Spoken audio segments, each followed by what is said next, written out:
दोस्तों, कैसे मेरे पति के दोस्त रामू ने मेरी जमीन वाली गुफा में अपना पिटारी वाला नागराज छोड़कर जमकर खुदाई का खेल खेला। दोस्तों, मेरा नाम अंजलि है। मैं एक गांव की लड़की हूँ। मेरी हाइट 5 फुट 3 इंच है। मेरा रंग थोड़ा सांवला है। मेरी शादी शहर में हुई थी, इसलिए मैं बहुत ही खुश थी, पर मेरे घर वालों को यह नहीं पता था। शादी होने के बाद यह बात हम सब लोग को पता चल गई। तभी मैंने फैसला किया कि अब तो शादी हो चुकी है और अब यही मेरे पति है। दोस्तों, मेरे घर में हम 3 लोग हैं। मेरे पति, मेरी सास और मेरे ससुर का देहांत हो चुका था। मेरी शादी होने के बाद भी हमारी मैरिड लाइफ में रोमांस नहीं था। अब कुछ बोरियत भरा था। पति का जब मन करता वह मेरी साफ सुथरी जगह वाली बस में छोटी से नागराज छोड़ देता। वह नागराज 10-15 मिनट थोड़ी देर बाद अपनी सारी लार गुफा में छोड़ देता और शांत होकर अपने बंद पिटारे में सो जाता था। ऐसे ही हमारे घर में खुशियां ही खुशी आ गई। मुझे 1 साल बाद प्यारा सा लड़का हो गया। तभी मेरी जिंदगी में कुछ ऐसा हुआ जिससे मुझे बहुत बड़ी खुशी मिली है। पड़ोस में ही मेरे पति का एक दोस्त रहने को आया था, तो उनका दोस्त रामू हर रोज रात हमारे घर आने लगा था। अक्सर वह मेरे बच्चे को अपनी गोद में लेता, तो लेते वक्त उसके हाथ मेरी मीठी रसीले आम की थैली से स्पर्श हो जाते थे। मुझे लगता था कि अनजाने में हो जाता होगा, पर जब उसको मौका मिलता था तो मेरी तारीफ करता था। मैं धीरे धीरे उससे खुल गई थी। बातों बातों में अक्सर वह बताता है कि उसको मेरी जैसी बीवी चाहिए। एक दिन वह घर आया, मैं उसके लिए चाय लाई। पति फोन पर बाहर बात कर रहे थे। मैंने उसको चाय दिए तो वह मेरे रसीले मीठे आमों को देखकर मुस्कुरा कर बोला, भाभी लगता है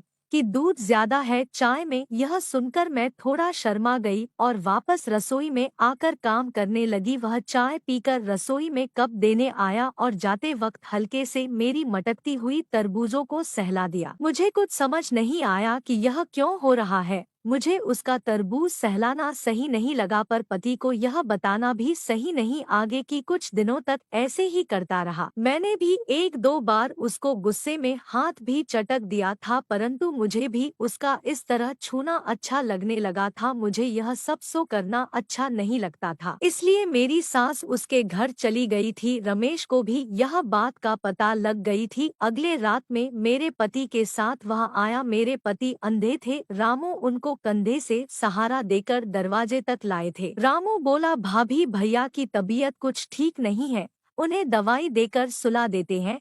अब मैं भी एक तरफ से सहारा दिया। रामू ने मौका पाकर मेरी खाली थैली में रखे मोटे मोटे रसीले आम को सहलाते हुए पति को बेडरूम तक लेकर आया और उन्हें बिस्तर पर बच्चों के पास लेटा दिया। मैंने रामू को बोला, यह हरकतें मत किया कर, मुझे पसंद नहीं है। वह बोला, मैंने क्या किया है, मैं तो उन्हें ठीक ठाक हूँ, यह नहीं जो हरकत मेरे साथ करता है।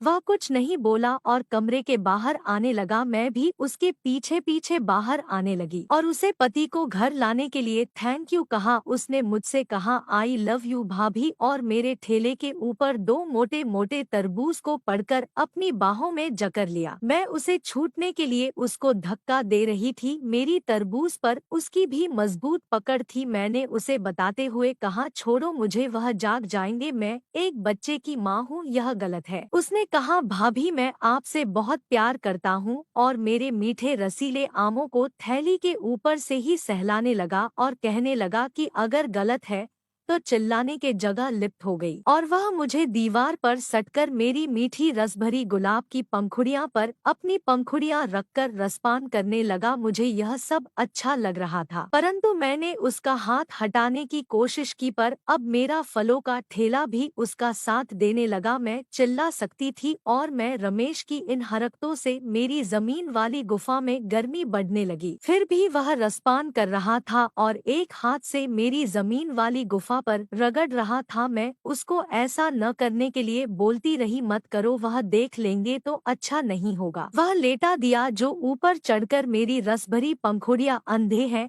I love you. तभी उसने मेरे फलों के ठेले को बहुत अच्छा लग रहा था। अब रमेश भारी भारी मेरे दोनों मोटे रसीले आमों का रस बड़ी बहरा में से पिए जा रहा था, जिससे मेरी आंख निकल रही थी। मेरी उसे जमीन वाली गुफा में अजीब सी मीठी सी कसक उठ रही थी। मैं अब उसका साथ दिए जा रही थी। उसने फिर मेरे फलों के ठेले को अपनी तरफ उठाकर मेरी थैली में रखे मीठे मीठे रसीले आमों को अलग कर दिया और मेरे फलों को खेल का स्वाद देने लगा। मेरे आमों से भरी थैली को उसने निकाल कर फेंक दिया और पागलों की तरह रहा करने लगा और मुझे भी अच्छा लग रहा था। मैं हल्का सा मुस्कुरा गई। फिर मेरी फलों के ठेले से धीरे धीरे फलों का स्वाद जागते हुए वह बिस्तर पर लेट गया। मेरे पति ने भी कभी ऐसा नहीं किया था। मुझे शुरू शुरू में थोड़ा सा डर लगा, पर बाद में बहुत मजा आने लगा। मैं उसका सर अपनी पहाड़ों वाली साफ सुथरी गुफा की दरार पैर दबाने लगी। वह मेरी पहाड़ों वाली गुफा में अपनी लेपल। मुझे कोई एहसास नहीं था कि अगले कमरे में मेरे पति और बच्चा सोए हैं